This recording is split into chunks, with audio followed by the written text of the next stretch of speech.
From VOA Learning English, this is the Education Report in Special English. Tests of school children in South Africa show that they are not doing as well as they should.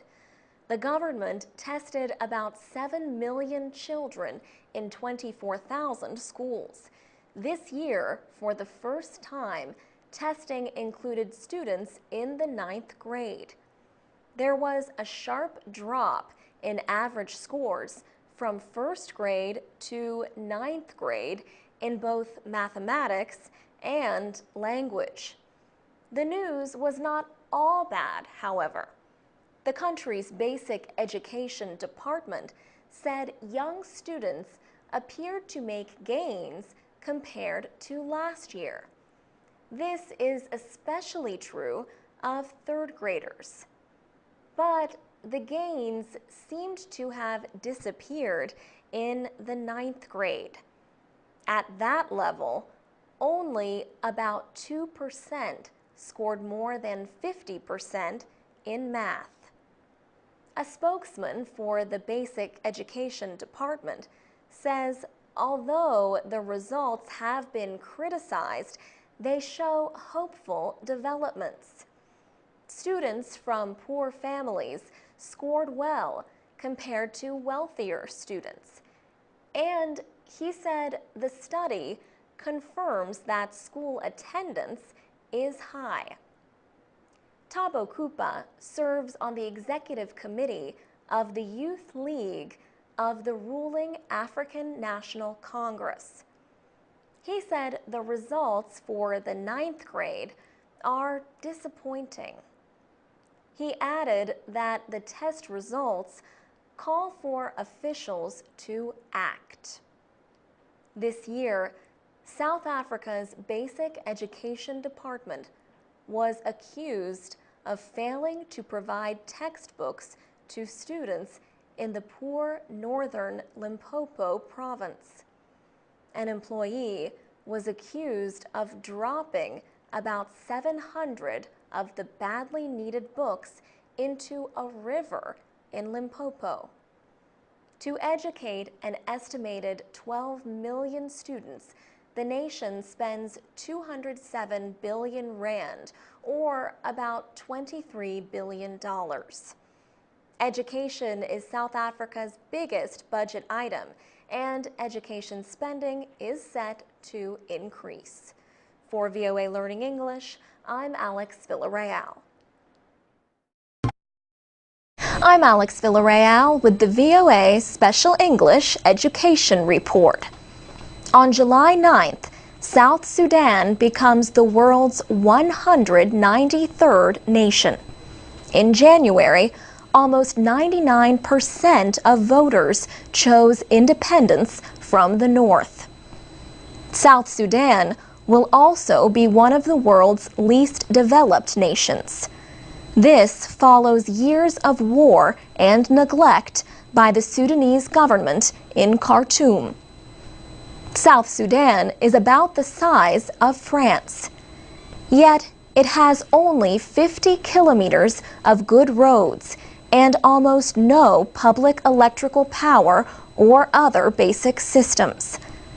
Illiteracy rates are high. There are estimates that more than 80% of the population cannot read or write. There are 5 universities. 3 of them moved their operations to the north during the war. The southern government has brought most of the students back. Officials estimate that about 25,000 students have registered at the 5 universities. Classes were supposed to start in April, but the Ministry for Higher Education in the South has now moved the opening date to the middle of May. The government pays for food and provides housing for students. But Higher Education Minister Joseph Ukel says finding enough space was one reason for the delay. Another issue is money. The government in Khartoum will pay for the schools until July. Mr. Ukel says the southern government's proposed budget for this year does not include any money for the universities. Then there is the problem of teachers. Almost 75% of the lecturers are from the north. They are not likely to travel to the south to continue teaching for their schools. Mr. Ukel says his ministry has asked Southern Sudanese teachers outside the country to return.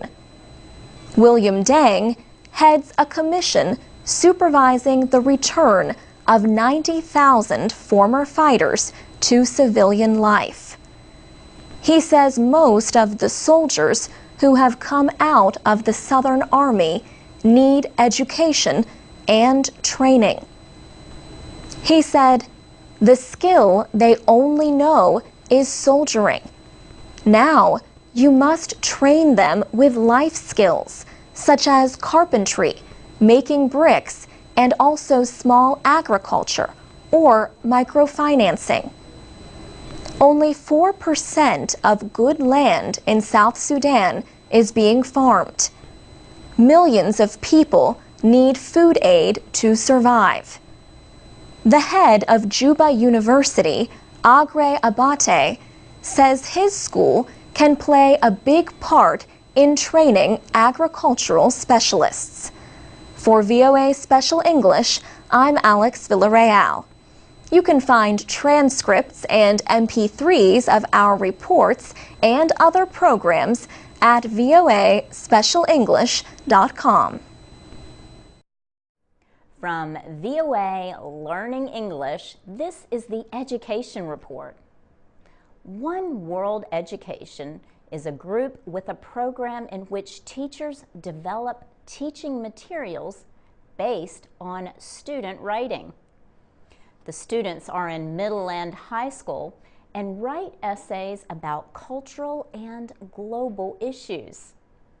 Students are invited to write about an issue they find important. Then, professionally developed learning materials based on chosen essays are used in schools to teach other students. Eric Goldstein is the executive director of One World Education, based in Washington. He says the nonprofit group has worked with over 1,500 student writers. He says 350 teachers use the One World curriculum. He says the essays can serve as a writing and learning guide for thousands of students. Mr. Goldstein is a former classroom teacher himself. He and another teacher began forming plans for One World Education in 2006. The group publishes a study unit each month from August through May. Each unit of the curriculum starts with an essay called a One World Reflection. The subjects have ranged from single parenthood to protecting rainforests to exploring Arab cultures, says Mr. Goldstein. Layla Kunesh of Washington wrote about her feeling that media reports in the United States are often unfair to Muslims. A learning activity based on her reflection called for students to collect examples of media stories and discuss whether or not that was true. Layla was chosen as a One World Student Ambassador last year. 12 students are chosen yearly. Their reflections are published on the group's website with learning activities and reading and writing aids. For VOA Learning English, I'm Laurel Bowman.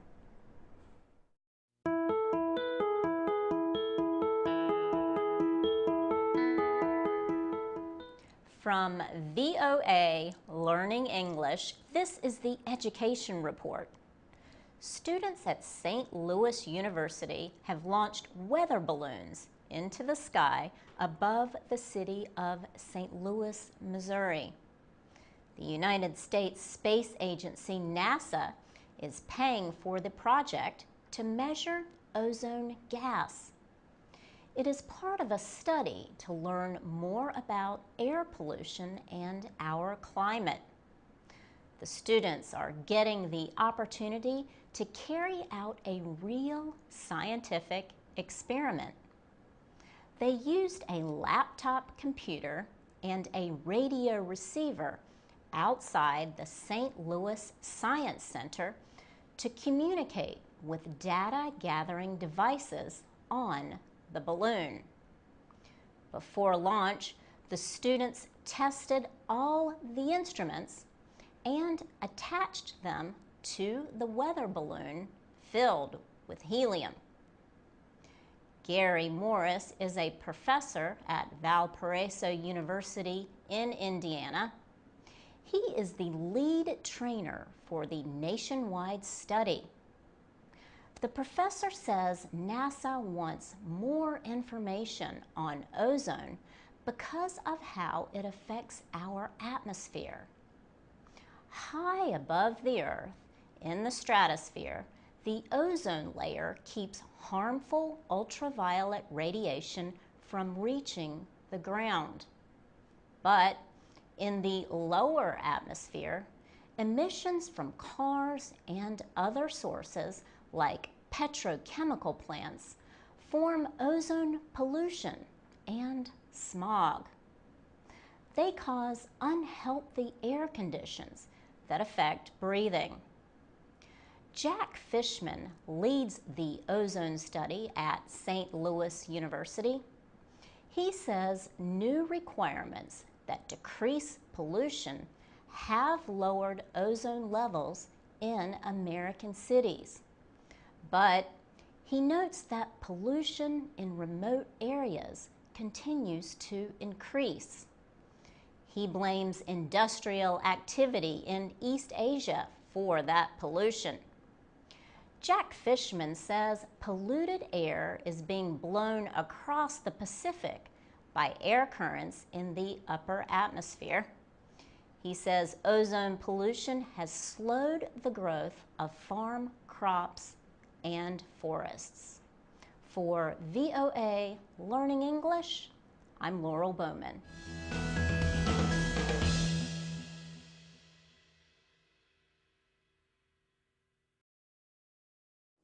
This is the VOA Special English Education Report. Some people think of politics as a game, but an online game lets people think of themselves doing one of the hardest jobs in American politics, cutting the federal budget. The game is called Budget Hero. Students in Los Angeles and other cities have been playing it. Budget Hero lets them decide how they want to spend federal tax dollars. The game uses information from the Congressional Budget Office. It shows what effects each cost-cutting proposal would have. High school student Dory Bennett says she thinks spending cuts are needed to keep the economy growing and keep the American dream alive. I want to grow up, go to college, get a good job, have kids maybe, a dog, and a house.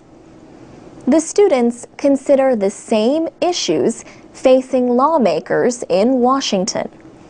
The game was developed in 2008. In the newest version, students make decisions about what spending is important to them. Do they want to reduce taxes? Spend more on environmental protection? What about defense spending? Making these decisions helps clarify their goals. Jane Harmon is a former Democratic representative from California. She served in Congress for almost 20 years. She now heads the Woodrow Wilson Center for International Scholars, which helped create Budget Hero. Ms. Harmon says the students are having more success than Congress at cutting the budget. More than 1 million people have played it so far, she says, and she thinks they have learned at least 2 things. 1, how hard it is, but 2, that it can be done if there's a will to do it. Student Jeffrey Burke agrees. The hardest thing for us to figure out was the little cuts, like the gas money and stuff, increasing taxes on gas, because we felt it would have effects everywhere, from the truck drivers shipping our stuff across the country, or when you order from Amazon or whatever, to your drive when you're going to work. I think we need to look at the little things and realize that just because they're small money doesn't mean they're small effects. Joaquin Alvarado is with American Public Media, an organization that also helped create the game. He says many of the players will literally, in the comments, ask that Congress play this game to just get a little rational around the questions that have to be answered. For VOA Special English, I'm Alex Villarreal. You can find a video of students playing Budget Hero at voaspecialenglish.com. This is the VOA Special English Education Report. Web browsers first appeared on computers in the early 1990s. Since then, the Internet has greatly changed the way people communicate. But some teachers think the changes are not all for the better. Eleanor Johnson is an English professor at Columbia University in New York City. Professor Johnson says she thinks text messaging has made students believe that it is acceptable to make bad spelling and grammatical errors. She says her students have increasingly used less formal English in their writing. She says words and phrases like guy and you know now appear in research papers. And now she has to talk about another problem in class: incorrect word use. For example, a student uses preclude instead of proceed when talking about one event coming before another. Preclude sounds like proceed, but it means prevent. Professor Johnson suspects a strong link between the rise of instant and casual communication online and an increase in writing mistakes. But she admits there may not be much scientific evidence, at least not yet. David Crystal is a British linguist who has written more than 100 books, including the book Language and the Internet. He says the actively changing nature of the Internet makes it difficult to stay current in studying its effects. But he believes its influence on language is small. He says the main effect of the Internet on language has been to increase the expressive richness of language.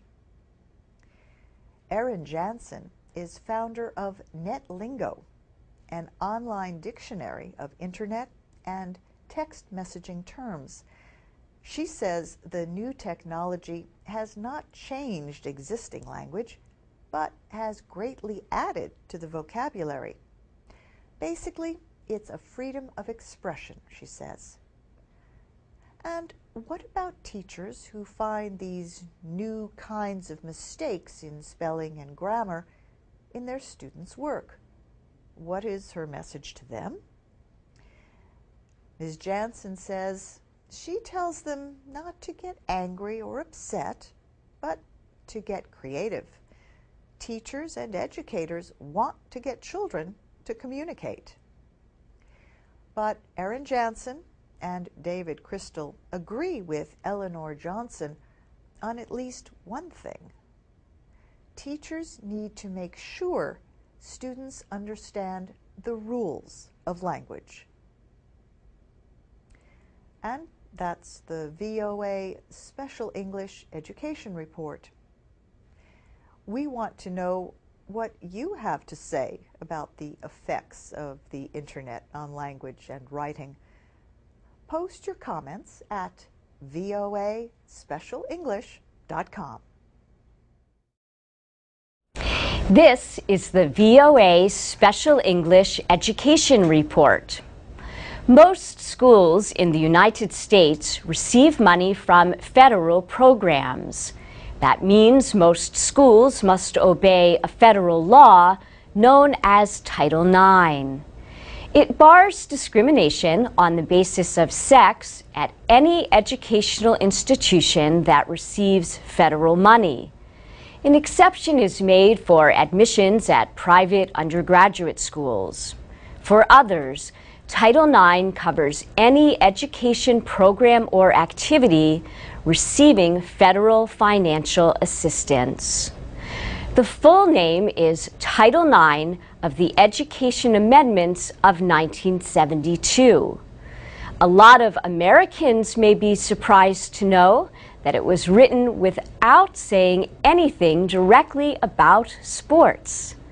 Yet that is where its effects are best known, especially at the high school level. After Title IX became law, the number of girls who joined high school sports teams sharply increased. Research has linked participation in sports to positive effects, like better self-image, fewer teen pregnancies, and higher grades. But are these a direct result? Two recent studies suggest that the answer is yes. They offer long-term evidence that it can lead to improvements in education, work, and health. Betsy Stevenson is a business and public policy researcher at the Wharton School of the University of Pennsylvania. She compared states, looking at differences in high school sports participation and in women's education and work. For each 10 percentage point increase in sports participation, she found a 1 point increase in female college attendance. She also linked it to a 1 to 2 point increase in the number of women in the labor force. The other study looked at physical health. Robert Kessner is an economics professor at the University of Illinois at Chicago. He compared obesity rates and physical activity levels of women who had been in high school before and after Title IX took effect. He found that those who came after Title IX had a 7% lower risk of obesity 20 to 25 years later. Nicole Lavoie is Associate Director of the Tucker Center for Research on Girls and Women in Sport at the University of Minnesota.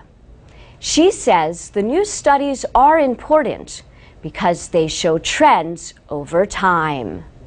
Still, she says, far more boys than girls joined sports teams nearly 40 years after Title IX gave girls a chance to level the playing field.